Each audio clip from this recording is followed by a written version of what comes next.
Welcome to High Desert Highlights Playoff Edition. I'm Still Haugen, that is Peyton Thomas, and boy did we have some fun postseason action tonight.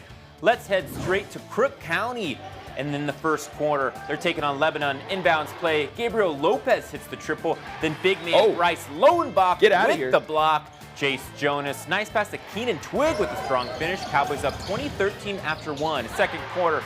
Holy moly's, look at this. There it is, just the lob up perfectly, and you expect Lowenbach to come up. He jumps above the rim to get that basketball. Yeah, and then he does it on defense as well. It's a Lowenblock, more like Lowenblock. Block party for the big man. Uriah Ustat, he knocks down the triple. Jonas, he does it on defense.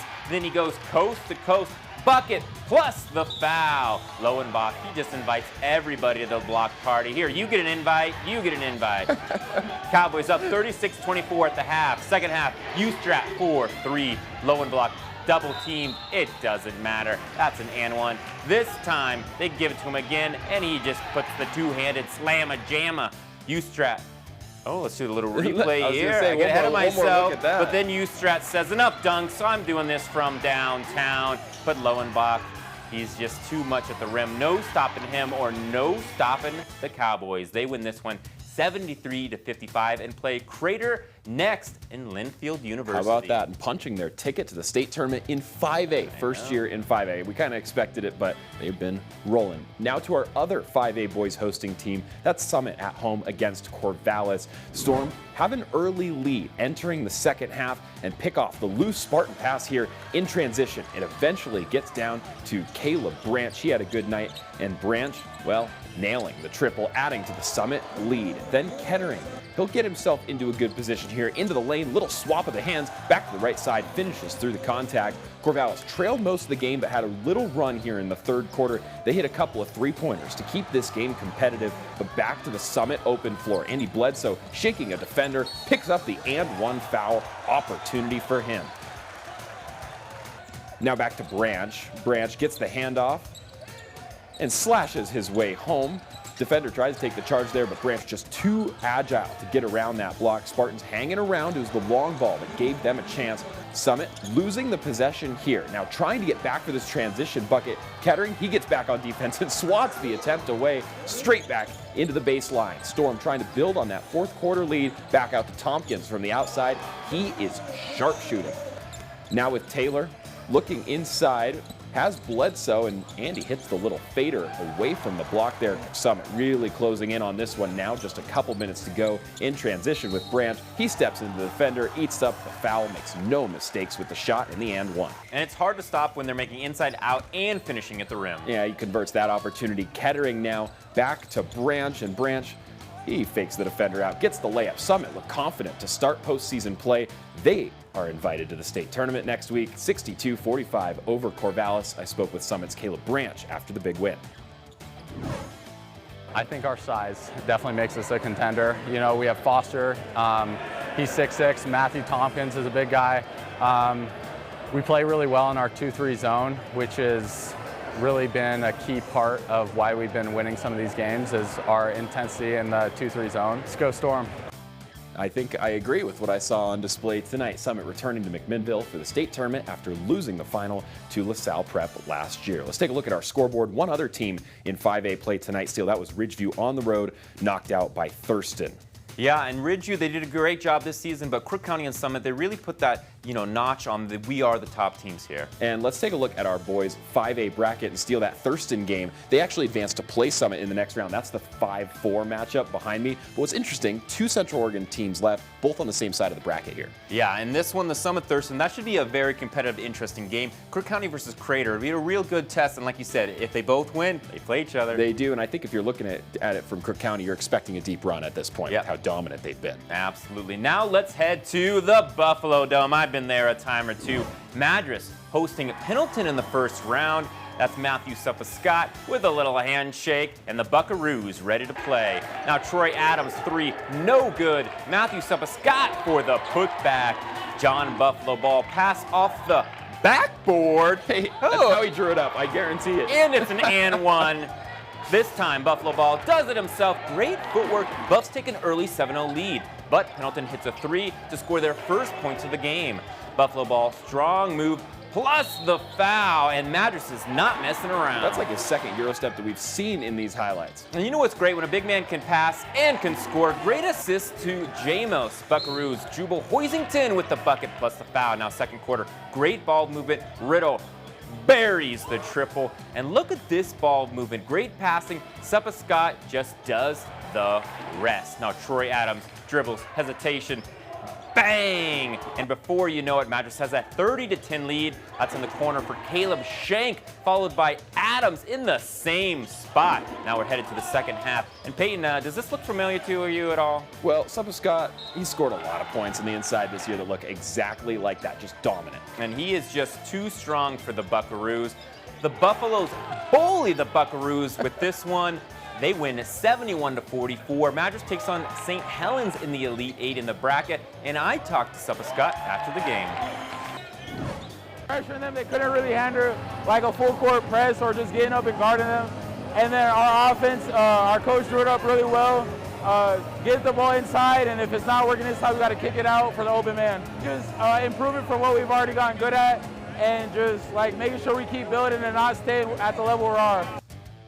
Well, Steele, you are a Madras alum here tonight. Yes. Let's take a look at the 4A bracket heading into the state tournament. This one at Forest Grove. Madras, our lone Central Oregon team left, really poised to make a run here, Steele. Yeah, they were the number 4 seed. They've had a spectacular regular season, and they play St. Helens, and they really have put themselves in a good position to make that final run. And we were looking at the rankings of 4A. Nobody is completely dominant. I think this thing's wide open. Madras certainly has a chance. Yeah, we had some upsets as well so far. It's pretty fun. Yeah, we'll keep an eye on this bracket and more 3A, 2A coming up after the break. Stay with us.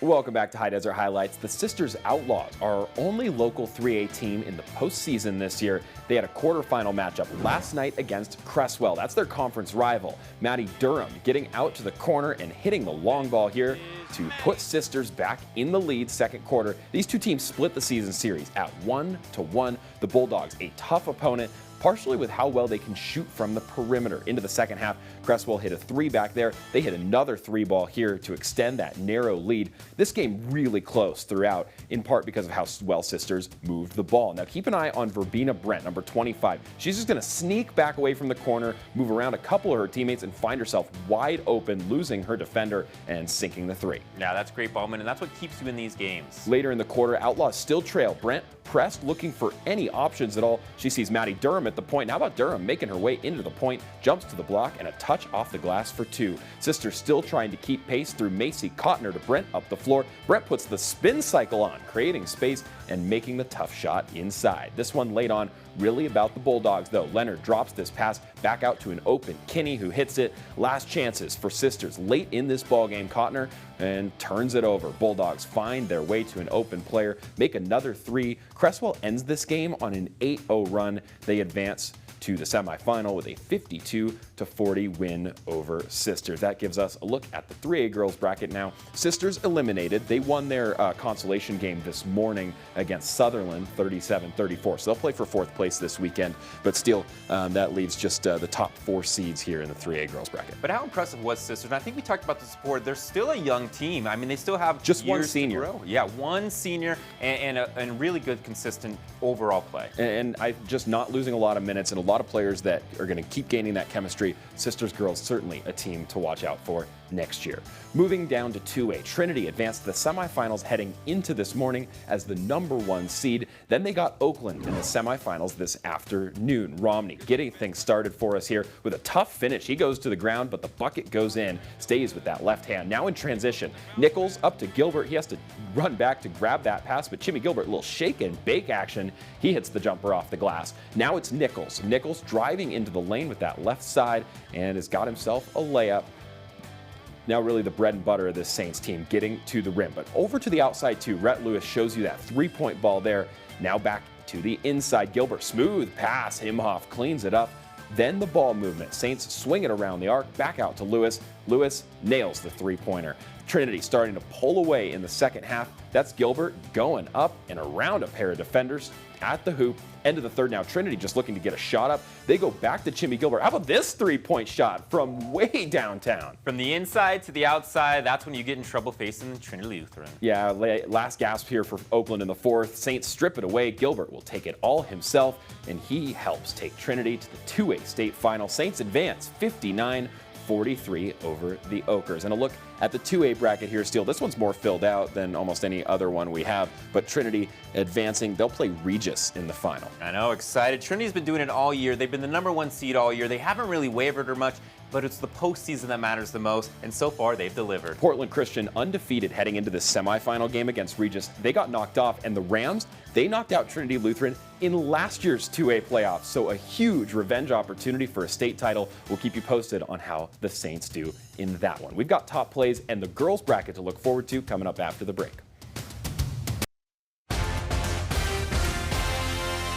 Welcome back to High Desert Highlights. It's time for tonight's top plays. Oh yeah, and let's go back to Madras because I just love this play, Peyton. This is John Buffalo ball. Now what's cool about this besides a pass and a three-pointer? We'll look closely.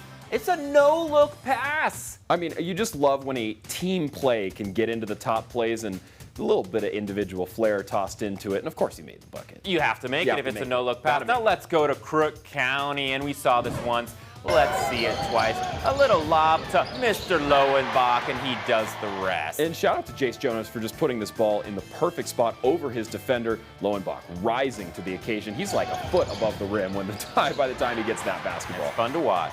All right, let's take a look at our 5A girls bracket. No games tonight. All of these games are tomorrow to advance the quarterfinals, punch their ticket to McMinnville, and plenty of Central Oregon representation here. Oh still. yeah, you can say that again. I mean, on your side, we got Redmond, Summit Bend on that side, and we got Crook County over here. But again, it's the girls that's been the #1 team as far as Redmond Panthers, and the Summit also, the Storm, they've been getting going this second part of the season. Yeah, Redmond just absolutely rolling, but the interesting part is if Summit win and Redmond win, they'll play each other in that first quarterfinal game. These are teams that met last year in the state tournament and then could meet again and had a couple of good games.